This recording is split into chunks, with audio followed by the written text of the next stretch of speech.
우리 권사님 아프리카를 다녀오시더니 마음이 많이 급해지셨네요. 아프리카는 마음이 여유로운 곳 아닌가요? 우리 약속을 할 때 몇 시 몇 분에 만나자 약속하지 아니하고, 아프리카는 몇 날 며칠에 보자 그러면 그날 그냥 막 그걸로 약속이 끝이라고 그러더라고요. 그럼 언제 만나요, 여러분? 예컨대 이번 주 토요일에 보자 그러면 토요일 몇 시에 만나는 걸까요? 모르세요? 해 뜨기 전 또는 해 지고 나서. 왜요? 해 떠 있으면 더우니까. 그렇다는 이야기를 전에 들었어요. 저는 아프리카를 한 번도 가보지 않아서 그렇습니다.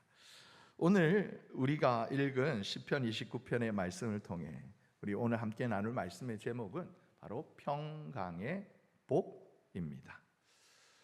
웨스트민스터 소요리 문답에 대하여서 예전에 설명을 좀 드린 적이 있어요. 그 웨스트민스터 소요리 문답의 제1문은 사람의 제1되는 목적이 무엇이뇨라는 질문을 던지고, 보이시죠? 그리고 이에 대한 답으로서 하나님을 영화롭게 하는 것과 영원토록 그를 즐거워하는 것입니다라는 답을 이렇게 하고 있어요.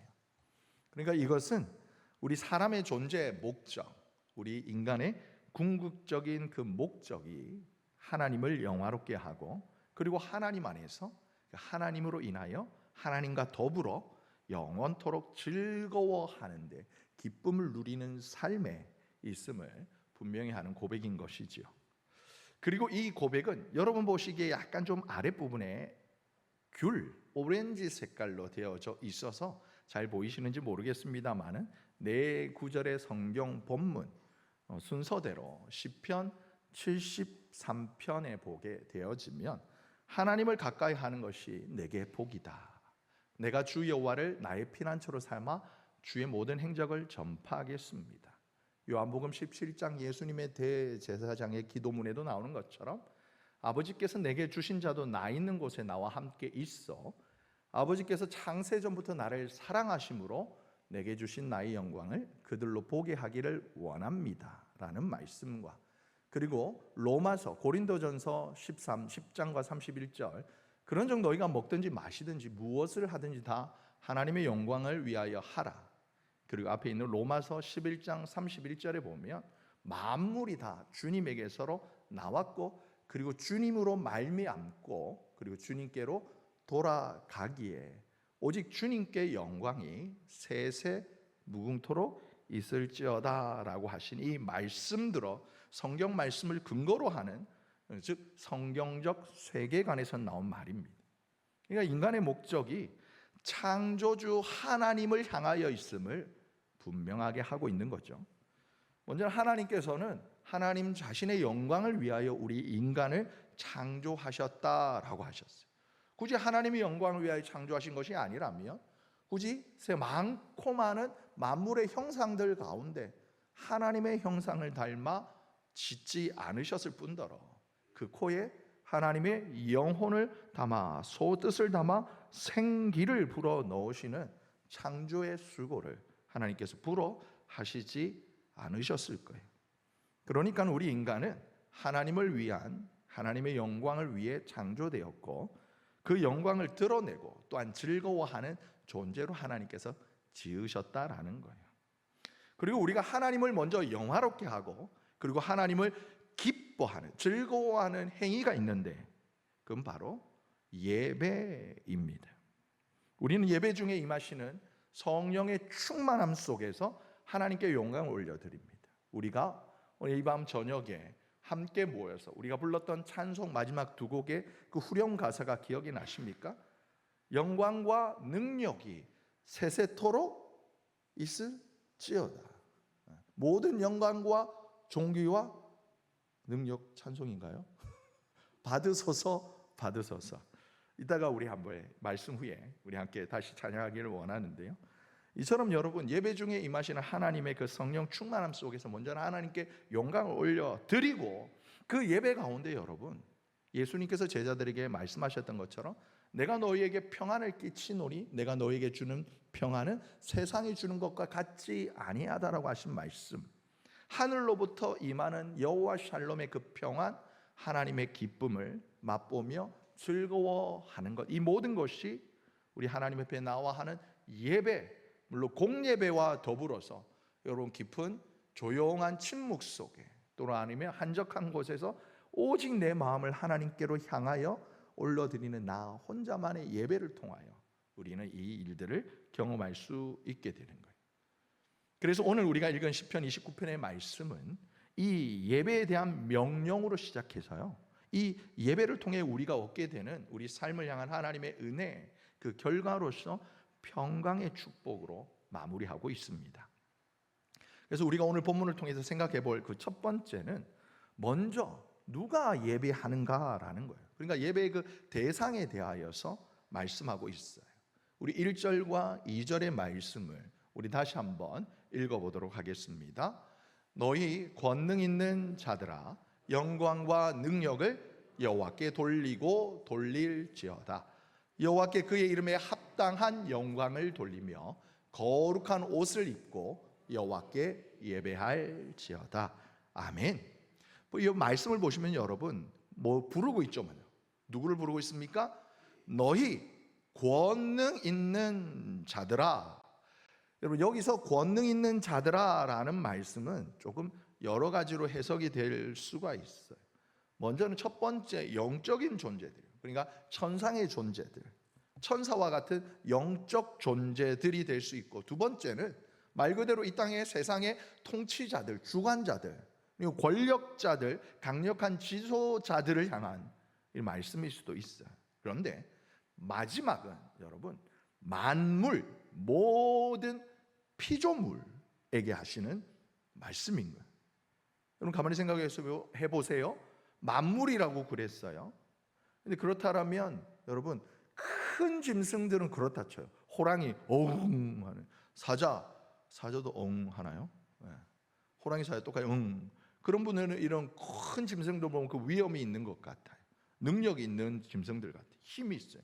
그런데 여러분 작은 날다람쥐, 어렸을 때 하도 이렇게 빨빨거리고 잽싸게 돌아다닌다고 권사님 너무 수긍의 고개를 이러시는데, 저희 할머니가 저한테 이런 날다람쥐 같은 녀석, 이런 말씀을 여러 번 하셨는데, 이만큼 큰 날다람쥐가 어디 있는지 모르겠습니다만은 그 작은 날다람쥐에게 여러분 권능과 위엄을 느낄 수 있어요?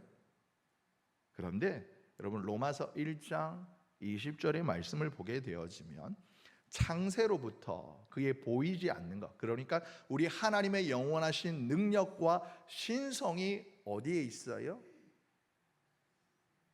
어디에 있어요?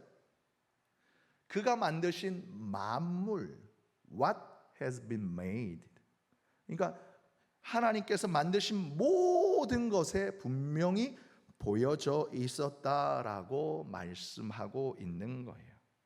여러분, 그래 이 말씀을 근거로 보면 오늘 본문이 말씀하시는 첫 번째 너희 권능 있는 자들아라는 것은 모든 피조물 그 중에 특별히 하나님의 형상대로 지음을 받은 이 땅의 모든 인간들을 향한, 바로 저와 여러분들을 향한 하나님의 명령인 거예요. 그리고 그 명령은 두 번째 우리 인간이 무엇을 해야 하는지에 대해 말씀하고 있어요. 이어서 보면 무엇을 하라고 그러시느냐? 하나님의 이름에 합당한 영광을 올려드리라 라고 말씀해요.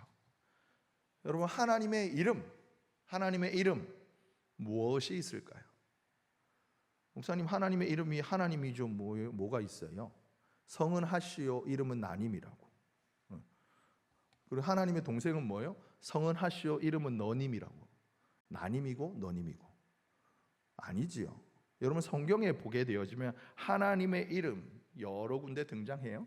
특별히 하나님께서는 그 이름의 뜻대로, 이름에 하나님의 본질과 속성을 담아 말씀하시고 능력을 행하시는데, 창세기 22장 14절에 보면 하나님께서 아브라함에게 말씀하시지요.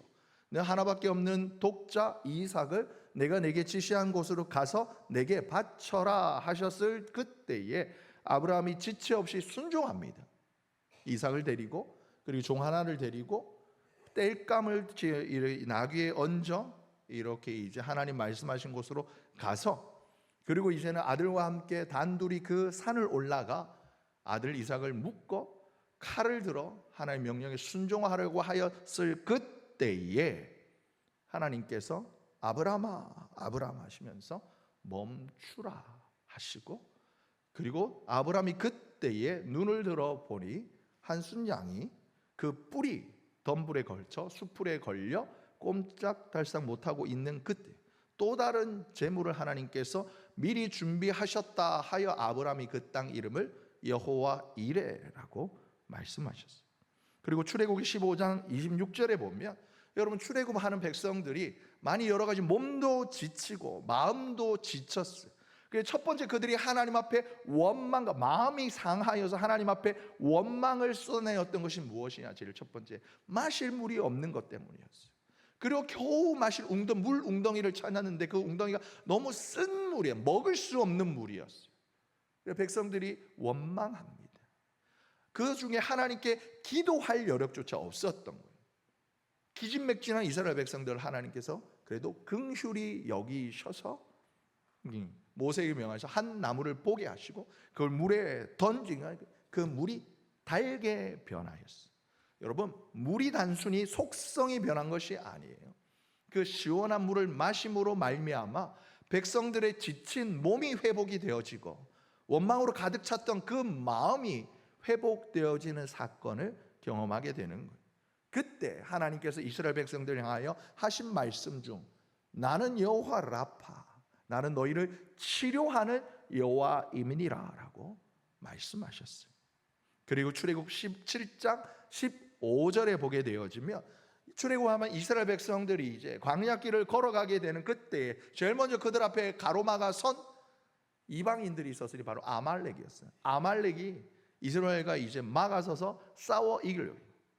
아마 아말렉 입장에서 보았을 때는 애굽 땅에 있던 노예들이 우연한 기회를 틈타 애굽 땅에서 도망쳐 나왔는데 그들이 부자야.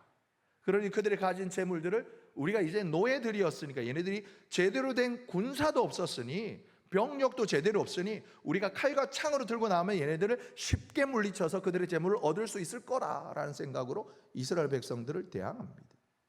그때 산 위에서 모세가 두 팔을 높이 들어 섰을 때에 어떻게 해요? 여호수아를 위시한 이스라엘의 장정들이 이 아말렉 군대를 사정없이 물리칩니다. 그리고 그 승리 이후에 모세가 제단을 쌓고 그 이름을 여호와의 승리, 여호와의 깃발. 여러분 깃발. 여러분 마라톤이나 죄송합니다. 육상을 보면 달리기 선수들이 1등하고 2등하고 막 달려와가지고 1등하거나 2등하거나 순위권에 들었을 때 주로 하는 세레머니가 뭐예요? 자기 나라 국기를 들고 막 이렇게 운동장을 막 달려가는 것처럼 승리의 그 기쁨을 깃발을 들고 흔든다 하여 여호와는 나의 깃발, 여호와는 나의 승리라는 이 승리의 이름을 하나님께서는 이스라엘 백성들에게 주셨던 것입니다. 이처럼 하나님의 이름들에는 여호와 이레, 여호와 라파, 여호와 니시에는 하나님의 거룩하심과 하나님의 전능하심, 신실하심, 자비로우심이 하나하나 드러나 있는 것. 그 이러한 하나님의 이름에 걸맞는 최고의 영광을 돌려야 한다라는 이 말은요, 단순히 저와 여러분의 이 예배가 때로는 철학적인, 하나님은 눈에 보이지 아니하고 과연 신은 누구이신가? 하나님은 누구이신가? 비록 보이지는 않아도 보이지 않아요. 난 느낄 수 있어요. 이런 뭐 철학적, 사변적, 피상적인 이런 것, 때로는 이것이 어렸을 때부터 부모님에 의해하여서 형식화되어진 예배, 마음은 전혀 담기지 않은 습관화된 예배, 이런 것이 아니라 정말 저와 여러분의 삶에 찾아오시고 역사하시는 이 하나님을 만난 후에 그 하나님과 인격적인 만남을 가지고, 그러지 하나님, 내 삶에 찾아오신 하나님 정말 이런 분이야 라는 확신에 차서, 때로는 여러분 하나님이 내게 임하시는 여러 가지 역사 가운데 여호와의 니시나 인생의 어떤 승리나 성취의 경험이 없다 할지라도 나를 기가 막힌 운동에서 나를 건져내신, 나의 마음을 치료하시고 위로하시고 내 상처를 어루만져 주신 하나님 여호와 라파의 하나님을 경험했으므로 말미암아 그 이름 붙들고 하나님께 감사와 영광을 올려드리는 예배. 때로는 내가 큰 질병 가운데 하나님의 치료하심은 경험하지 못하였을지라도 시마다 때마다 나에게 필요한 것들 하나님께서 채워주시는 그 은혜를 깨닫게 된 후에 내가 고백하는 말, 여호와 하나님 당신은 나의 여호와 이래 내 삶을 붙드시고 예비하시고 채워주시는 하나님이십니다. 이처럼 내 삶 가운데 찾아오시는 하나님을 만나고 그리로 말미암아 하나님의 위대하심을 깨달은 데서 우러나와 가지고 하나님 앞에 올려드리는 예배, 이 예배를 올려드려야 한다라는 것입니다. 그리고 이렇게 우리가 하나님 앞에 이러한 예배를 올려드리는데 우리의 삶 가운데, 여러분 3절에서부터 10절까지의 말씀은요, 여호와의 소리, 여호와의 소리라는 반복적인 표현이 등장합니다. 때로는 작은 내 인생 가운데, 여러분 오늘 창백한 푸른 점이라는 단어 혹시 보신 적이 있으신가요? 설교 준비자로는 제가 사진자를 보지 못했습니다만 그냥 여러분 생각하시기에 밤하늘에 이렇게 반짝이는 이렇게 수많은 별들 가운데 그냥 이름도 모를 점 하나를 여러분 생각하신다라면, 여러분 예전에 미국 나사에서 보이저 2호인가 하는 이 무인 탐사선을 이렇게 하늘로 우주로 쏘아 올린 후에 몇 년인지 모르겠습니다. 아주 먼 거리를 그 보이저 2호가 이렇게 여행을 하다가 다시 지구를 향하여서, 마침 카메라가 지구를 향하여 그 순간 지구를 찍었어요. 그런데 여러분, 지구가 여러분 생각하실 때 보통 달에서 뭐 이렇게 아니면 우리 우주 여기 뭐 이렇게 성층권에서 지구를 찍었을 때 보통 사진에 이따시만하게 정말 맑은 이렇게 막 하늘 보이기도 하고 구름 보이고 때로는 뭐 이렇게 이제 바다도 보이고 막 이런 것들, 이쁜 지구 그림을 상상하시잖아요. 근데 보이저 2호가 보내준 지구의 그림은 뭐냐면 그 까만 우주에 알알이 보석처럼 바뀐 점들 뭘까요? 지구 같은 그런 행성들 뭐 이렇게 별들이 막 바뀐 중에 그 중에 하나를 콕 집어가지고, 저라면 얘가 그냥 지구야라고 그러면 모르겠어요. 근데 과학자들이 이게 지구래요. 근데 이게 지구래요 그랬을 때 저 이게 지구래요? 라고 반문할 것처럼 그냥 점 하나예요.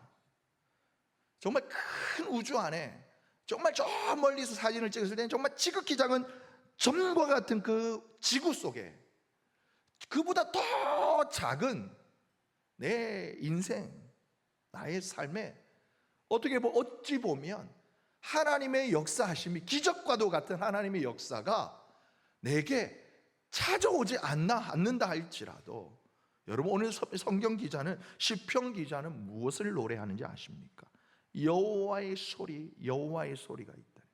3절의 말씀, 여호와의 소리가 물 위에 있구나. 영광의 하나님이 우레소리를 내시니 여호와는 많은 물 위에 계시다. 여러분 그가 가장 먼저 들었던 여호와의 소리는 바로 천둥 소리였어요. 물이 이렇게 하늘의 물이 구름이 팍 부딪히면서 나는 소리, 우릉 쾅쾅쾅 하는 그런 천둥 소리였어요. 단순히 구름 속에서 나는 굉음이 아니라 영광의 하나님께서 친히 바라는 위엄의 소리로 시편 기자는 보게 된 거예요. 그리고 이 소리가 이 땅에 수많은 물 위에 있구나. 단순히 저 하늘 저 어느 지점에만 있는 것이 아니야. 내가 존경하는 이 땅의 모든 인류가 살아가는 이 많은 물 위에 하나님의 위엄이, 섭리가, 하나님의 손길이 있구나. 여러분 소리와 말의 차이점이 뭔지 아십니까? 소리.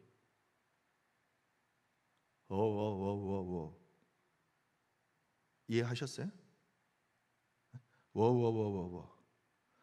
여러분 소리는 그냥 말대로 내 귀에 들리는, 지금 저에게는 가장 크게 들리는 소리는 여기 이제 미풍에서 중풍으로 해놓은 선풍기 이 날개가 돌아가는 소리, 그로 말미암아 이렇게 발생한 바람이 나는 소리가 제 귀에 가장 크게 들려요.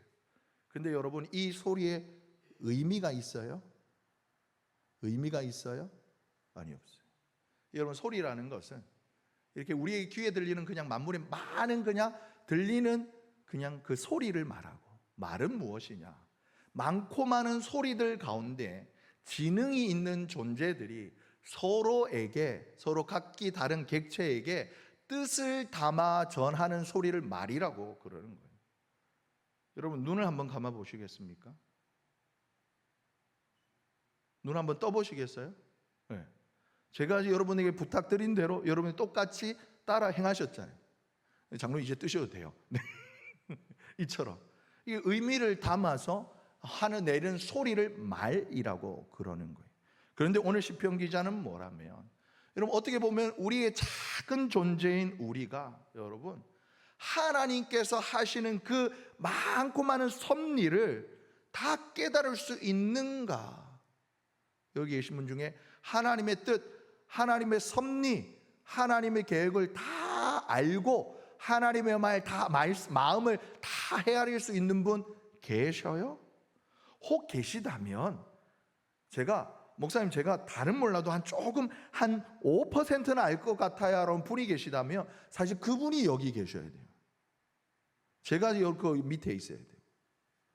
아무리 여러분 신학교에서 5년, 10년, 15년, 20년을 성경을 연구하였다 할지라도, 정말 찬송가 가사처럼 하늘을 두루마리 삼고 바다를 먹물 삼아도 하나님의 그 사랑 다 기록할 수, 하나님의 많은 속성들 가운데 사랑의 속성조차 우리가 다 알 수 없는 것이 여러분과 하나님의 위엄인 거예요.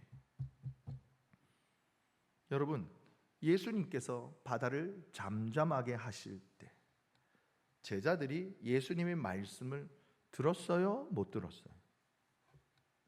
들었어요.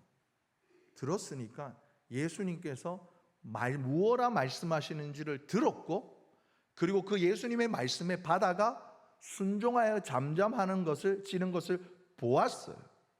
다만 제자들이 예수님의 말씀을 들었지만 그들은 이해하지 못하였던 거예요. 그들이 뭐라고 그래요? 저분이 누구시기에 바람과 바다가 순종하는고? 분명히 듣기는 들었는데 내가 아는 말들이고 가나다라 마바사 아자차카타파 아는 말인데 그 말에 담긴 의미를 제자들은 깨닫지 못하였어요. 하지만 성경 기자는 예수님의 하나님의 그 위엄이 담긴 소리를 깨닫게 됩니다. 이어서 5절과 6절에는 뭐라 말씀하시느냐? 여호와의 소리가 백향목을 꺾으시며, 여러분 하나님의 능력이 섭리가 어떤 일도 행하시느냐? 여러분 백향목은 무엇이냐? 우리나라로 말하면 여러분 경복궁에 아니면 지금 숭례문을 복원할 때 쓰여진 나무, 아무 나무나 그저 가져다 쓰나요? 아니에요. 예전에 우리나라 궁궐에 이렇게 이렇게 건물을 지을 때는 백두산에 이렇게 100년 된 소나무 이런 큰 그런 금강송 이런 것들, 나무들, 커다란 나무. 여러분 이 오래된 사찰 가보면 기둥들이 엄청 크죠. 여러분 그 기둥 여러분 주먹질 해가지고 깨트리실 수 있겠어요? 레바논의 백향목이라는 건 무엇이냐면 당시에 최고의 건물들을 지은 최고의 건축 자재였던 거예요. 왜 최고의 건축 자재였을까요? 높고 크고 단단하기가 이루 말할 수 없었기 때문에 쓰여졌던 거예요. 귀하게 쓰여졌던 거예요. 그런데 사람들이 최고라 여기는 그것들조차 여러분 하나님이 소리 내시면 어떻게 해요? 그것들이 다 단숨에 꺾어진다라는 거예요. 비단 옛날만의 일일까요? 오늘날도 마찬가지인 거예요.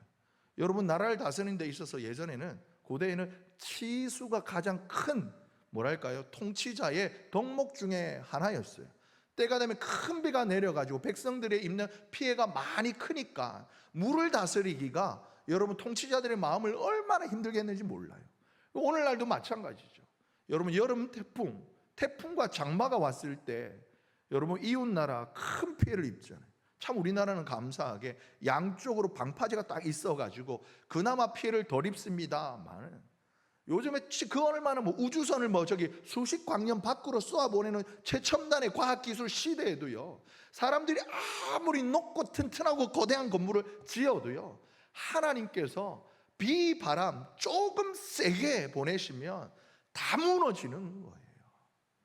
여러분, 이처럼 우리 인간의 최선 위에 역사하시는 하나님의 위엄을 오늘 시편 기자는 본 것입니다. 여러분, 오늘 3절부터 9절까지 이어진 이런 말씀들이 우리에게 무엇을 들려주느냐? 인간의 능력으로도 상상할 수 없는, 감히 대적할 수 없는 엄청난 자연의 힘이 누구에게 순종하는가? 하나님의 그 소리. 왜 소리라고 그랬을까요? 나는 깨달을 수 없지만, 나는 이해할 수 없지만, 내가 깨닫지 못한다 하여, 내가 이해하지 못한다 하여 하나님이 계시지 않는 것이 아니다라는 거예요. 비록 나는 깨닫지 못한다 하여도, 나는 비록 그 소리의 의미를 이해하지 못한다 하여도 하나님의 그 손길이 온 우주 만물을 붙들고 계시며 섭리하고 계시는구나라는 것을 깨달은 거예요. 바로 자연의 예배를 깨달은 겁니다. 그리하여서 이 모든 말씀의 결론을 보면 9절의 하반절, 그의 성전에서 그의 모든 것들이 말하기를 영광이라 하시는구나. 여러분, 여기서 말하는 그의 성전은 단순히 예루살렘 성전일 수도 있습니다. 하지만 그것이 아니라 우리 신약의 말씀에 우리에게 주신 말씀처럼 너희가 하나님의 성령이 거하시는 성전임을 알지 못하느냐라고 하신 말씀처럼, 하나님의 보이지 않는 하나님의 그 영원하신 능력과 신성이 모든 만물, 하나님께서 말씀으로 창조하신 그 만물 속에 깃들어져 있는 것처럼 하나님의 능력과 하나님의 그 영원한 신성이 있는 그곳이 바로 하나님의 임재가 있는 예배의 성전이 되는 거예요. 하나님 모든 자연 속에 임하시는 하나님의 역사를 고백하고 있는 것입니다. 그런데 하나님의 형상을 닮은 우리가 어찌해야 하는가?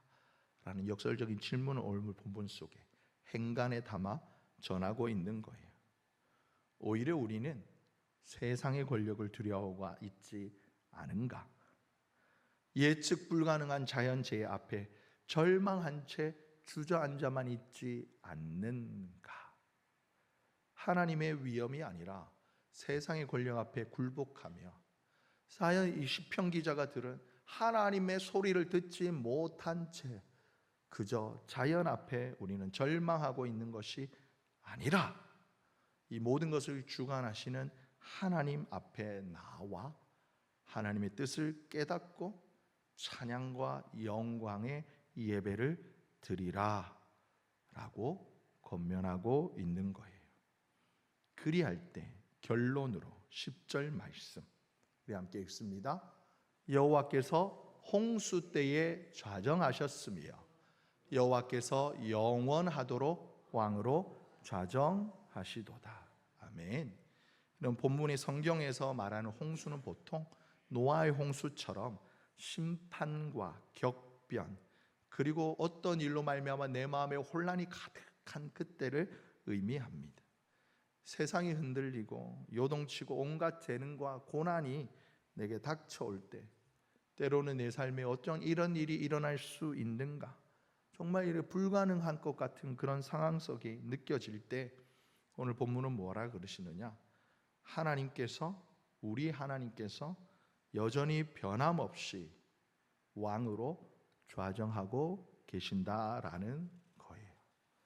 여러분, 이 고백이 어디에서 온 고백일까요? 창세기 1장 1절에 2절에 보면 태초에 하나님이 천지를 창조하시니라. 그리고 여러분, 눈을 감고 한번 상상을 한번 해보세요. 땅이 혼돈하고 공허하며 흑암이 깊음 있게 위에 있고, 여호와의 영이, 하나님의 영이 수면 위에 운행하시더라. 모든 것이 어둡고 혼돈하던 그 깊은 흑암 위에서 전능하신 하나님이 말씀하시는 거예요. 빛이 있으라. 하나님이 말씀하시니 빛이 어둠을 꿰뚫고 임하게 되는 거예요.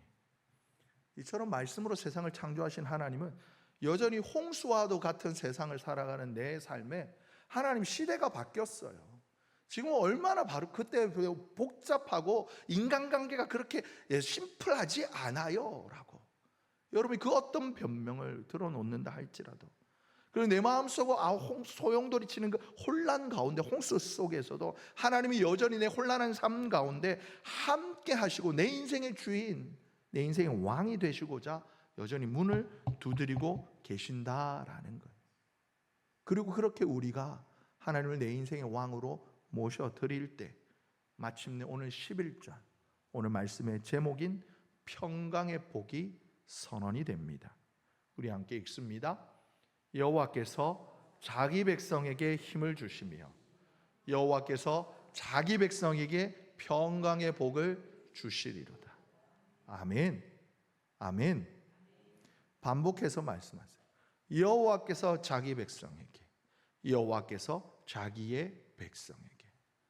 나는 너의 하나님이 되고 너는 내 백성이 되리라 하신 그 신실하신 하나님의 약속을 붙드는 이에게는, 여러분, 시간과 공간을 초월하신 하나님께서, 말씀으로 온 우주 만물을 지으신 하나님께서 나는 여호와라 이름하는 그 하나님의 이름이 담긴 역사를 저와 여러분의 삶에 보여주시겠다라는 것입니다.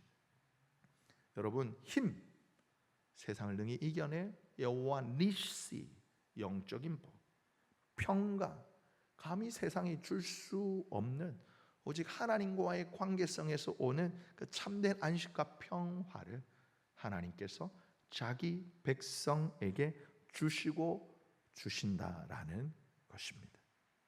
그리고 여러분, 이 하나님께서 주시는, 우리에게 주시는 이 힘과 평강의 축복을 얻는, 여러분, 가장 바른 길이요, 빠른 길이요, 확실한 길이 무엇이냐? 다시 우리 처음으로 돌아가 웨스트민스터 소요리 문답의 고백처럼 하나님께 영광을 돌리고 영원토록 그를 즐거워하는 삶. 무엇이라고요? 무엇이라고요? 예배를 통하여서 하나님께서 우리에게, 하나님 만물을 주관하시는 하나님의 그 압도적인 위엄을 경험하게도 하시고, 우리 때로는 힘이 되기도 하시고, 때로는 우리에게 경고를 주시기도 하시고, 때로는 우리에게 세상에 줄 수 없는 평안을 주시기도 하는 거예요. 여러분, 저는 이 두 가지를 다 경험해 보았더랬습니다. 짧게 저의 이야기를 하고 마치겠습니다. 제가 어렸을 때 저희 집이 조금 힘들 때 하나님 앞에 좀 뒤늦은 사춘기를 보냈던 적이 있었더랬습니다. 군대를 가기 전 고등학교 3학년 그리고 대학교 1학년 때 가정에 있는 여러 가지 상황 속에서 도저히 제가 예배하기 어려웠습니다. 예배하고 싶은 마음도 없었고 예배를 도저히 드릴 수도 없는 상황이었습니다. 그런데 제가 맡은 일은 있었어요. 오늘도 그런 것처럼 우리 원용택 집사님이 드럼 치러 와주신 것처럼 드럼을 맡았어야 됐어요. 예배 때마다 저를 대신해서 해줄 다른 친구가 없었어요. 형들은 다 군대 가고. 드럼을 치는데 기쁘지가 않습니다. 즐겁지가 않아요. 드럼을 치고 나면 그저 앉아서 이렇게 입만 벙긋벙긋하며 무표정한 마음으로 하나님 앞에 예배를 드린 게 한 달, 두 달, 1년이 넘어 2년이 다 되어 갈 즈음에 예배 가운데 하나님께서 저를 찾아오셨어요. 우시가 예배해라. 제가 뭐라고 대답했을까요? 뭐라고 대답했을까요? 아무 대답하지 않았어요. 근데 여러분, 하나님이 저에게 말씀하셨어요. 너 그러다 죽는다.